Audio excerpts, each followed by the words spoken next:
Apakah kalian pernah dengar tentang olahraga orienteering? Olahraga ini mulai dikenal di Indonesia sejak tahun 2000-an dan semakin banyak yang meminatinya, karena orienteering menempa orang untuk mampu membaca peta dan lihai dalam bernavigasi.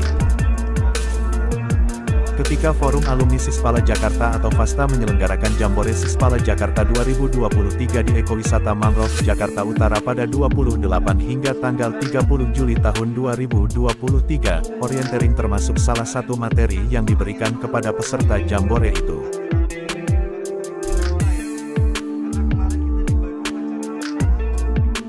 Kalau kalian belum tahu apa itu orienteering, yuk simak obrolan saya dengan Ketua Federasi Orienteering Nasional Indonesia DKI Jakarta, Bapak Viko Ashari. Assalamualaikum warahmatullahi wabarakatuh. Apa kabar pemirsa semua? Kali ini saya akan berbincang dengan Mas Viko Ashar. Ya, betul. Beliau Ketua Umum Federasi Orienteering Nasional Indonesia DKI Jakarta. Saat ini beliau sedang berada di lokasi Jambore Sispala Jakarta 2023 di Ekowisata Mangrove Fluid Jakarta Utara. Beliau berada di sini untuk memberikan materi ya Bang ya? Ya, kepada materi umum buat Sispala ya, DKI Jakarta. Kebetulan memang dia lagi hadir di acara Jambore Sispala DKI Jakarta. Gitu. Berapa orang Bang yang kesini timnya Bang? Ya, kalau dari pengurus FONI DKI Jakarta itu yang hadir itu kira-kira ada 6 orang. Karena di sini nanti ada yang mengisi materi untuk kasih coaching klinik ya terkait olahraga orienteering. Terus ditambah lagi nanti ada simulasi orienteeringnya. Jadi kita bikin mini event supaya peserta di sini setelah dapat materi mereka bisa langsung aplikasi, mencoba langsung olahraganya seperti apa. Bang, kan mungkin masih banyak yang belum tahu nih tentang orienteering itu apa sih ya? Orienteering ini apa sih? Bisa dijelasin nggak sih olahraga orienteering ini dari apa? Terus dia dari mana dan sejak kapan tuh ada di Indonesia sebetulnya? Oke. Jadi olahraga ini sebenarnya sudah cukup lama ya, di era-era 2000-an lah. Di Indonesia udah pernah ada eventnya juga. Pertama mungkin eventnya pernah ada di Bandung waktu itu.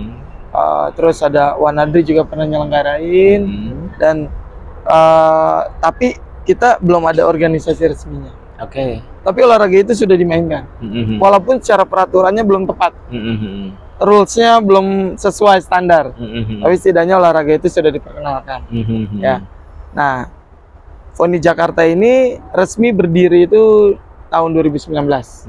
Ya, secara resmi organisasinya ada, terus deklarasi, dan pengurusnya pun dibentuk hingga sekarang. Tapi kita kepotong masa COVID ya, cukup lama 2 tahun lebih. Makanya keaktifannya terhitung mulai tahun ini kita udah mulai langsung genjot program lagi. Nah, olahraga ini sederhananya sih, ini olahraga lari menggunakan navigasi. Jadi di dalam pertandingannya kita akan disediakan satu buah peta, namanya peta orienteering. Itu adalah peta area medan pertandingannya. Ya contoh di tempat wisata ini ya, ini satu area ini adalah jadi tempat main orienteeringnya. Nah nanti di dalam area pertandingan ini akan ada checkpoint yang wajib dikunjungin sama si peserta. Nah, kewajiban mereka adalah mendatangi semua checkpoint ini, mulai dari start, masuk ke dalam poin-poin, setelah itu finish. Nah, pemenangnya ditentukan melalui ketepatan dan kecepatan. Jadi nggak bisa nih kita cepat doang, harus tepat. Ya, jadi poin pertamanya itu adalah tepat, setelah itu cepat. Tepat dalam hal mencapai titik poin itu? Iya, tepat. Jadi kalau dia di dalam peta yang diberikan ke dia, ketika di garis start, dia dapat peta disuruh ke checkpoint 5 dulu, setelah itu 8, setelah itu 9, setelah itu 7, 3 gitu. Nah itu ketepatan. Berarti dia nggak boleh ngacak dari itu? Nggak boleh ngacak, harus sesuai dengan peta yang dia terima. Karena kemungkinan setiap kategori umur itu berbeda checkpointnya. Makanya mereka didapetin peta, diberikan peta itu, yaitu dia harus datengin sesuai dengan peta yang dia terima.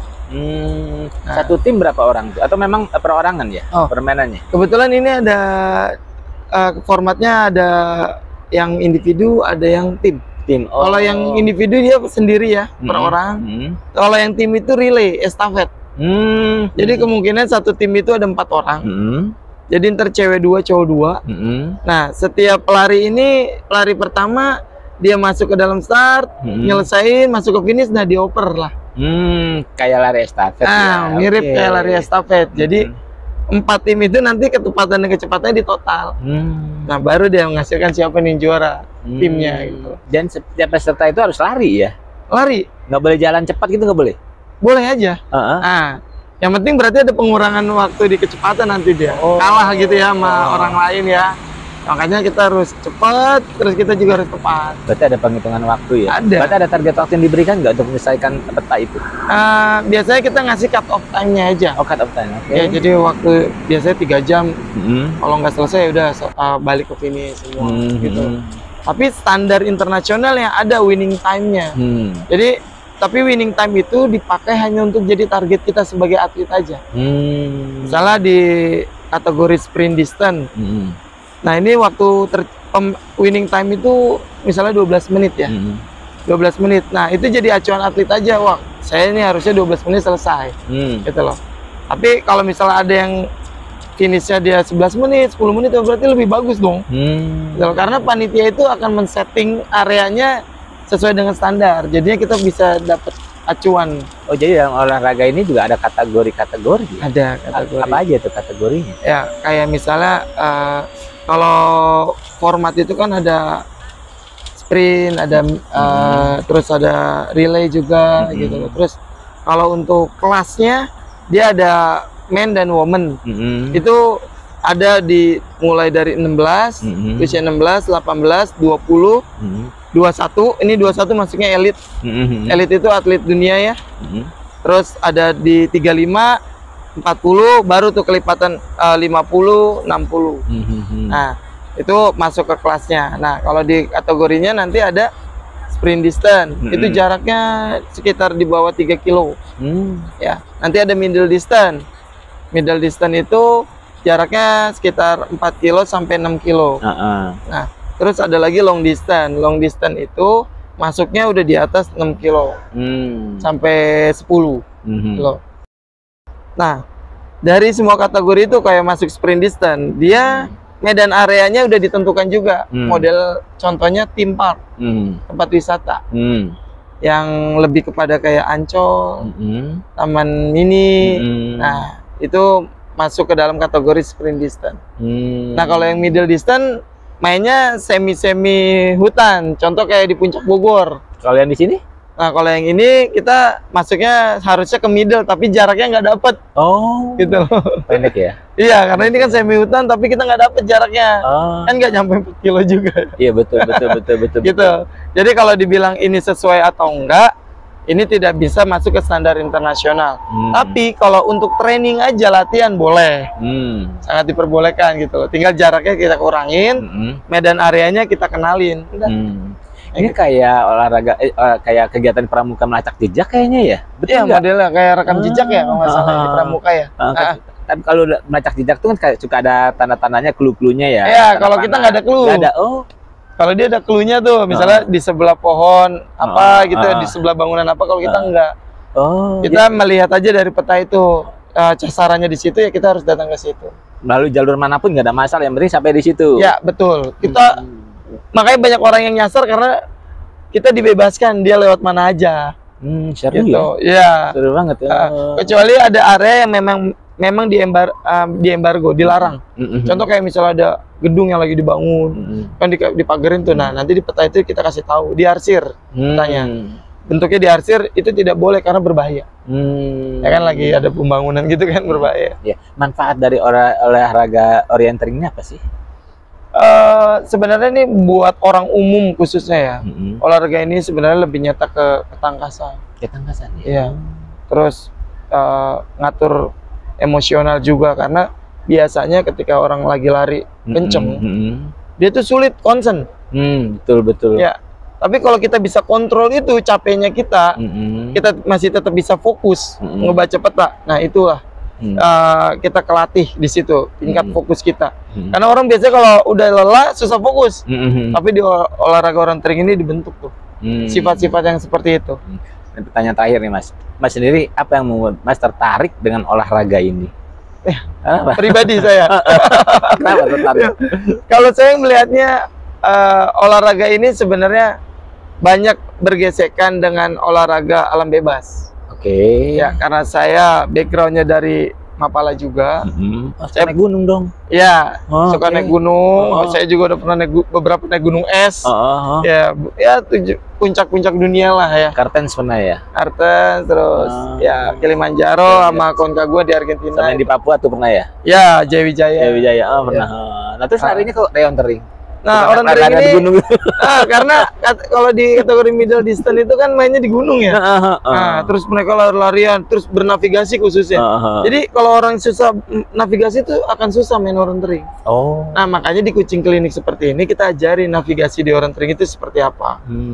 Nah, dengan seperti itu saya mulai suka gitu loh. Oh, ini kayaknya menarik nih olahraga ini dibesarkan gitu loh. Nah, saya ikut mau ambil andil. Akhirnya saya pun bersama teman-teman ya, teman-teman minta saya untuk memimpin PONI Jakarta.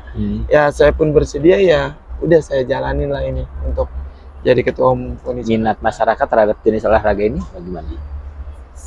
Jujur sampai saat ini kita semakin terus meningkat. Karena kita mengacu dari beberapa kegiatan yang kita undang mereka semakin banyak. Terus setiap kita bikin event, pesertanya semakin banyak. Nah, itu tolak ukur kita. Dan saya juga bikin program di PONI Jakarta ini punya membership of atlet. Jadi atlet saya bisa dimonitor seberapa banyak. Nah, terus udah atlet kita punya data, terus peserta yang umum pun kita punya data lewat kejuaraan-kejuaraan yang kita buat. Nah, makin ramai. Dulu kita main orientering ini peserta mungkin 50, 40 ya. Sekarang mau sudah ratusan.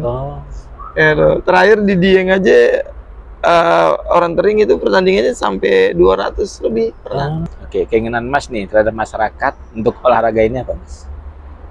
Warga Jakarta tuh harus coba. Nah, karena kita bisa main sprint distance, bisa di Ancol, di Taman Mini, di Monas, atau ya taman-taman kota lah ya. Kita bisa main, dan olahraga ini sebenarnya mudah karena modalnya nggak ada properti. Kita cukup bawa badan dan sepatu lari, baju olahraga, udah bisa main. Nanti kan peta itu kan diberikan sama penyelenggara ya. Ya gitu. Terus kita bisa ngebentuk nih anak-anak muda supaya bisa lebih tangkas daya kerja otaknya, terus fisiknya bagus, terus ditambah lagi tingkat fokusnya, jadi daya ingat otak bisa ditingkatin di olahraga ini. Oke. Nah, pemirsa, sekarang kita mengenal lagi satu jenis olahraga yang ternyata sangat menarik dan terkait dengan alam bebas ya. Namanya reontering. Nah, semoga apa yang disampaikan oleh Bang Viko ini bisa menarik perhatian teman-teman juga sehingga mau mencoba dan mudah-mudahan juga menjadi jenis olahraga yang diminati ya. Iya, pasti. Jadi karena ada event-event nasional dan internasional ya. Iya, karena udah diwadahin sama lembaga komite resmi olahraga di Indonesia. Bisa jadi atlet internasional ya? Pasti. Bisa. Sudah pasti itu. Nah, itu menjanjikan tuh. Kita udah punya atlet internasional juga, sering juara. Oh gitu. Oke. Nah, kalau teman-teman berminat untuk ikut jenis olahraga ini kemana, Mas? Bisa dicek aja di Instagramnya di PONI Jakarta. Itu kita biasanya update seputar pertandingan, event yang kita selenggarain, atau latihan-latihan yang kita buat, karena kita rutin nyelenggarain training center. Setiap bulan itu kita ada training center. Gitu. Makanya buat orang-orang umum yang mau bergabung silahkan bisa cek di Instagram PONI DKI Jakarta. Nanti di situ bisa lihatlah jadwal-jadwal supaya yang tertarik, yang pengen coba bisa gabung di kegiatan-kegiatan kita. Oke, nah teman-teman, bagi kalian yang memang menyukai alam, menyukai olahraga, ini bisa menjadi sebuah tantangan ya untuk terlibat ya, untuk ikut ya. Oke, Bang Viko, makasih banget ya. Sama-sama. Informasinya. Sama-sama. Terima kasih. Ya, teman-teman.